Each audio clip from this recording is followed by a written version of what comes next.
الحمد للہ رب العالمین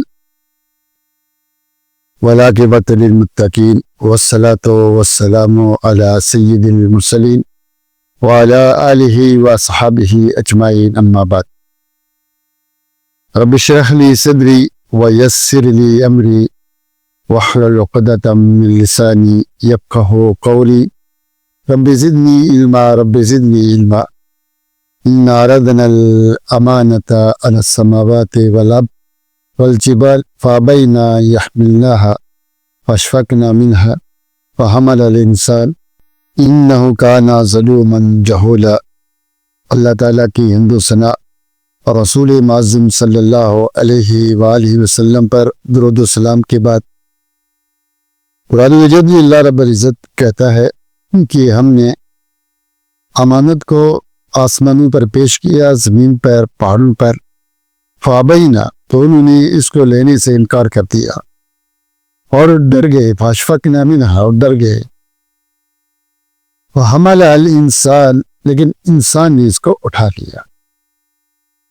یعنی اللہ تعالیٰ نے ایک امانت کو مخلوق کے اوپر پیش کیا، مخلوق نے لینے سے انکار کیا، ڈر گئی، لیکن انسان نے اس کو اٹھا لیا۔ وہ امانت کیا تھی؟ امانت سے کیا مراد ہے؟ قرآن و سنت کو جو پڑھتے ہیں، تفاسیر کو پڑھتے ہی، تو امانت سے مراد یہ ہے کہ اللہ ایک اپنی امانت دینا چاہتا تھا۔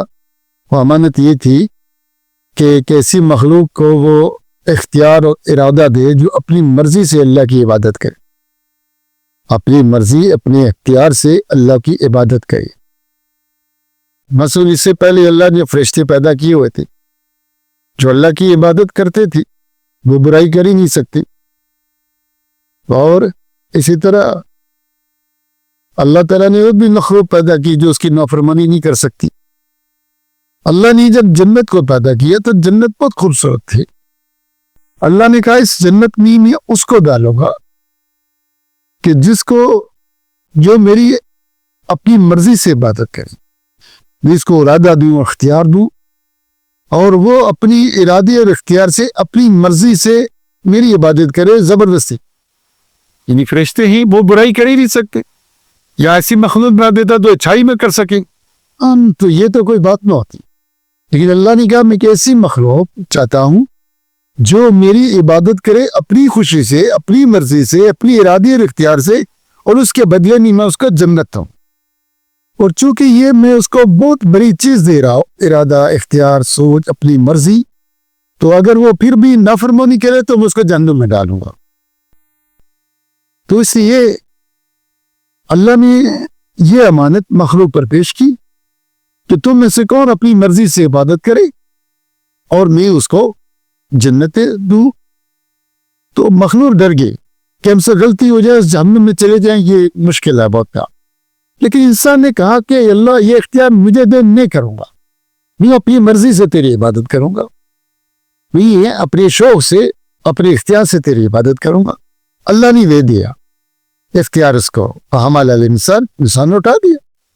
جب اس نے کہا تو اللہ نے کہا میں تجھے سمجھانے کے لیے اصولوں کو دے دوں گا، کتابیں اتاروں گا، اور تمہیں اچھائی اور برائی کے درمیان تمیز دوں گا، عقل دوں گا، دل دوں گا، دیکھنا سننا دوں گا۔ یہ ساری چیزوں فصل حدیث تمہیں دوں گا۔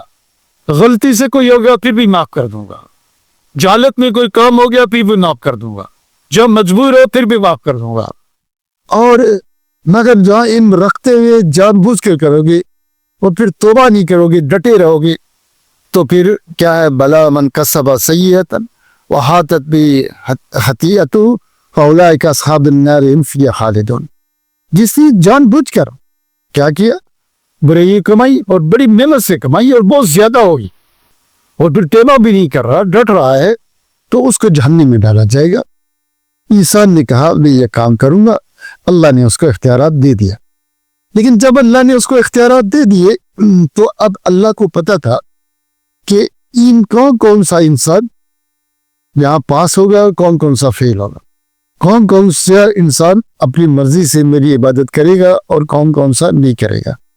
اللہ کو چونکہ مستقبل کا علم ہے کہ کل کیا ہونے والا ہے اس اللہ رب العزت نے پہلے ہی لکھ دیا کہ کون کون انسان کر سکے گا، کون کون نہیں کرے گا، کون جنت میں جائے گا، کون جہنم میں جائے گا، پہلے ہی لکھ دیا۔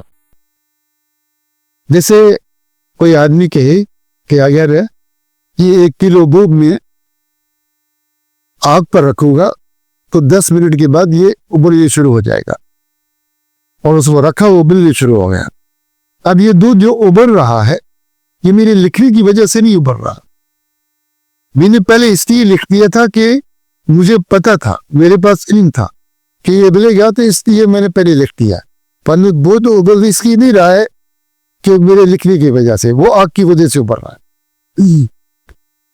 اور اگر کوئی شخص چھت سے چھلانگ مارے نیچے، کہ اگر یہ چھت سے نیچے مارے گا چھلانگ تو اس کو زخمی ہو جائے گا، اور وہ زخمی رہ گیا۔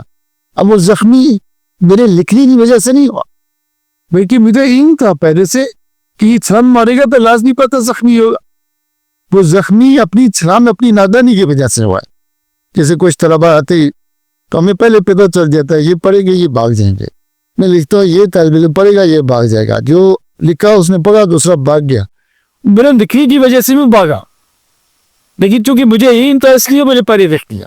اسی طرح اللہ رب العزت کے پاس مستقبل کا علم ہے، اس علم میں کوئی غلطی نہیں، تو اللہ نے پہلے سے ہی ساری تقدیر لکھ دی کہ فلاں فلاں آدمی یہ کرے گا یہ نہیں کرے گا، کون جنت میں جائے گا کون جہنم میں جائے گا، اللہ نے پہلے سے لکھ دیا۔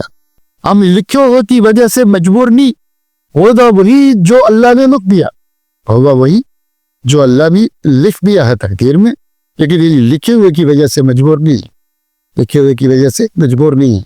ہم نے اپنی مرضی سے اس امانت کو قبول کیا، ہم جنت میں جانے چاہتے، اللہ نے اختیارات دے دی، ہمیں ارادہ دیا، سوچ دی، علم دی کہ اپنی مرضی سے میری عبادت کرو، لیکن چونکہ اللہ کو مستقبل کا علم تھا کہ ان ساری میں سے کون کون سے اپنی مرضی سے میری عبادت کریں گے اور کون کون سے عبادت نہیں کریں گے، اس لیے اللہ نے پہلے رکھ دیا ہے، لیکن ہم لکھے ہوئے کی وجہ سے مجبور نہیں۔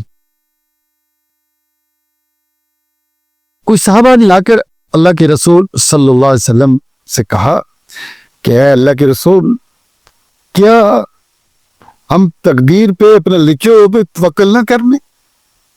جب اللہ کے رسول صلی اللہ علیہ وسلم نے کہا کہ ما منکم من احد الا کتب مقعده من اللہ ومقعده من الجنہ، کہ جو کون کون جنتی ہے کون کون جنمی ہے وہ لکھ دیا گیا، اللہ نے سب کچھ لکھ دیا، وہی ہوگا۔ تو صحابہ نے کہا اللہ کے رسول، کیا ہم پھر لکھے ہوئے پر اعتماد کر لیں، توکل کر کے بعد جائے عمل نہ کرے؟ آپ صلی اللہ علیہ وسلم نے فرمایا کہ نہیں، عمل کرو، قال لا اعملوا، عمل کرو، قومی میسر لما خلق لہ، جو جس کے لیے پیدا کیا وہ کام کرے گا۔ اللہ کے حبیب محمد رسول اللہ صلی اللہ علیہ وسلم نے ارشاد فرمایا کہ المؤمن القوی خیر واحب الی اللہ من المؤمن الضعیف، طاقتور مومن کمزور مومن سے زیادہ بہتر ہے۔ اور پھر واحرص علی ما ینفعک، کہ تم دنیا میں کوشش کرو اس بات کی جو چیز تمہیں فائدہ دیتی، یہ چیز فائدہ دیتی ہے اس کی کوشش کرو، اور واستعن باللہ، اللہ سے مدد مانگو، عاجزوں کا نہیں بانٹو۔ تم کچھ اور کوشش کر رہے ہو لیکن وہ کچھ اور گیا، جو تم چاہتے تھے وہ نہیں ہوا، تو پھر کیا کرو، یہ بات کہو قدر اللہ ما شاء فعل، جو اللہ نے چاہا وہ ہوا، جو میں نے چاہا وہ نہیں ہوا، کیونکہ اللہ نے ایسا لکھ دیا تھا۔ اب اس بات سے ہمیں کیا پتہ چلا کہ ہماری تقدیر یہ ہے کہ ہم اچھائی کی کوشش کریں۔ ہماری تقدیر قرآن و سنت میں محفوظ ہے، ہمیں لکھ کر اللہ بھی دے دیے کہ اچھے اعمال کرو گے تو جنت میں جاؤ گے، برے اعمال کرو گے تو جہنم میں جاؤ گے۔ اب انسان جنت میں جانے کے لیے کوشش کرے، اور پھر کبھی کوئی ایسا کام ہو گیا جو وہ نہیں چاہتا تھا، مثلا پہلے سب میں نماز پڑھنا چاہتا تھا نہیں پڑھ سکا، کوئی مجبوری ہو گئی، بے بس ہو گیا، تو اللہ رب العزت اس کو اس بات نہیں پکڑے گا۔ یاد رکھیے گا کہ آپ اچھائی چاہتے ہیں لیکن اچھائی کر نہ سکے، مجبور ہو گئے، بے بس ہو گئے، غلطی ہو گئی، اللہ اس پہ نہیں پکڑتا. اللہ پکڑتا کب ہے؟ اللہ جب امتحان لیتا ہے. اللہ امتحان لیتا ہے دلوں کے اندر کیا چھپا ہوا ہے. یہ جنت میں جانا چاہتا ہے, جہنم سے بچنا چاہتا ہے, جنت کے بڑے درجات چاہتا ہے, تو نہیں ذرا اس کا امتحان تو لے لوں. اللہ امتحان لیتا ہے. وَلَنَبْلُوَنَّكُمْ بِشَيْءٍ, اللہ لازمی امتحان لیتا ہے. جب امتحان آتا ہے, اب بندہ پاس ہو جائے تو جنت, فیل ہو گیا تو جہنم. امتحان کیسے آتا ہے؟ شیطان نے بڑی عبادت کی, شیطان نے خوب عبادت کی کئی سال. اللہ نے اس کا امتحان لیا کہ آج ان کو سجدہ کرو. اللہ کا حکم تھا, سجدہ کر لیتا, کیا مسئلہ تھا.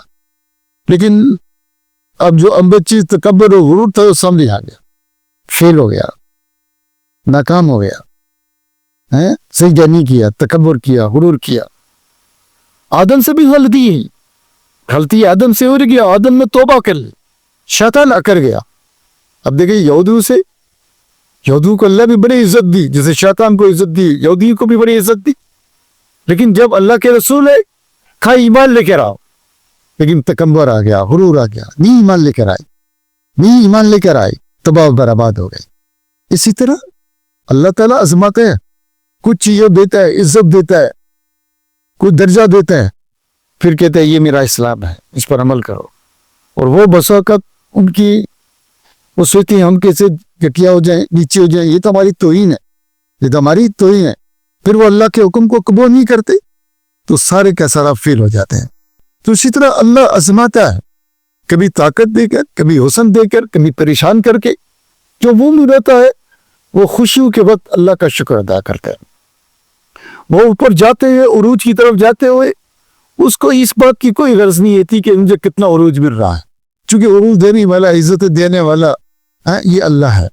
وہ یہ دیکھتا ہے کہ اوپر جاتے ہوئے کہیں سے کوئی غلطی نہ ہو جائے, اللہ کے حکم آئے تو میں فوراً ماننے والا ہو جاؤں, کہیں گستاخی بن جاؤں. وہ نیچے جاتے ہوئے کوئی غلطی نہ جائے, چونکہ نیچے بھی اللہ ہی لے کے جا رہا ہے. اگر رزق میں کمی ہو رہی, عزت میں کمی ہے, تو یہ اللہ کے کام ہے, میرے نہیں ہے. میرا کام کیا ہے کہ یہ دیکھو نیچے جاتے ہوئے پریشانی کی حالت میں صبر کرتا ہوں کہ نہیں, پریشانی کے وقت صبر کرتا ہوں کہ نہیں, یہ سوچو کہ غلطی ہو گئی, استغفار کروں, صبر کروں, اللہ سے معافی مانگوں, عافیت مانگوں, بیماری کے وقت عافیت مانگوں, صبر کروں, تاکہ کوئی گستاخی نہ ہو جائے, کوئی غلطی نہ ہو جائے. یہ میری دین ہے. اب جو کہتے ہیں بھائی مجھے کیوں بیمار ہو گیا, کہ اور لوگ تھوڑے تھے, مجھے اتنی پریشانی کیوں, مجھے اتنی مصیبتیں کیوں, معاملہ کرتے ہیں, اللہ کی تقدیر سے راضی بھی ہوتا ہے تو وہ فیل ہو جاتا ہے. تو اللہ رب العزت نے ہمیں اس زندگی میں بھیجا, کہا یہ جنت کا راستہ, یہ جہنم کا راستہ, قرآن و سنت کو بھیج کر, نبی رسولوں کو بھیج کر بتا دیا. اب چلو, اب جب ہم جنت جا رہے ہیں تو آزمائشیں آتی ہیں. دیکھیں نا, جتنا بڑا دائرہ کریں گے اتنا بڑا امتحان ہوگا. آپ PhD پاس کریں گے تو اسی طرح کے مشکل سوال آئیں گے, پھر آپ کو امتحان آئیں گے. امتحان میں پاس ہو گئے تو الحمدللہ. ابراہیم علیہ السلام نے دعویٰ کیا, اللہ نے آزمایا. وَإِذِ ابْتَلَىٰ إِبْرَاهِيمَ رَبُّهُ بِكَلِمَاتٍ فَأَتَمَّهُنَّ, جب اللہ نے ابراہیم علیہ السلام کو آزمایا تو فَأَتَمَّهُنَّ, ابراہیم پورے کے پورے نمبر لے کر پاس ہو گئے. تو پھر اللہ نے کہا اِنِّي جَاعِلُكَ لِلنَّاسِ إِمَامًا, اب میں تجھے بین الانسانیت کا امام بناتا ہوں. بڑے بڑے امتحان لیے, پاس ہو گئے. اسی طرح اللہ نے اس دنیا میں بھیجا ہے. ہم نے خود دعویٰ کیا تھا کہ ہم اپنی مرضی سے, اختیار سے, ارادے سے اللہ تیری عبادت کریں گے. حاضر سن کے مسجد میں جا سکتے ہیں, اپنی مرضی سے عبادت کریں گے. اللہ اب ہمیں آزمائے گا, کیا واقعی ہم اللہ کے بندے ہیں یا نہیں ہے. ہمارا کام کیا ہے کہ عمل کریں. اب عروج ہو تب عمل کریں, زوال ہو تب عمل کریں. آزمائش آئے گی, اللہ آزمائش دے گا, لیکن مبشر صابرین, صبر کرنے والوں کے لیے خوشخبری ہے, شکر کرنے والوں کے لیے خوشخبری ہے. تو میرے بھائیو, تقدیر کا صرف اتنا معاملہ ہے کہ ہم لکھے ہوئے کی وجہ سے مجبور نہیں ہیں, بد بس نہیں ہیں, بلکہ اللہ نے ہمیں اختیار دیا ہے اور ارادہ سوچ دیا کہ اپنی مرضی سے میری عبادت کرو, اور وہ حکم قرآن و سنت میں ہے. جو اس کے مطابق عمل کرے گا, مشکل ہے, پریشانی صبر کرے, اور میل پہ آئے تو شکر کرے. اللہ رب العزت جس کے لیے پیدا کیا وہ کام کرے گا. اللہ تعالیٰ سے دعا ہے کہ اللہ تعالیٰ میں قرآن و سنت کا سمجھنے اور اس پر عمل کی توفیق دے. آمین یا رب العالمین.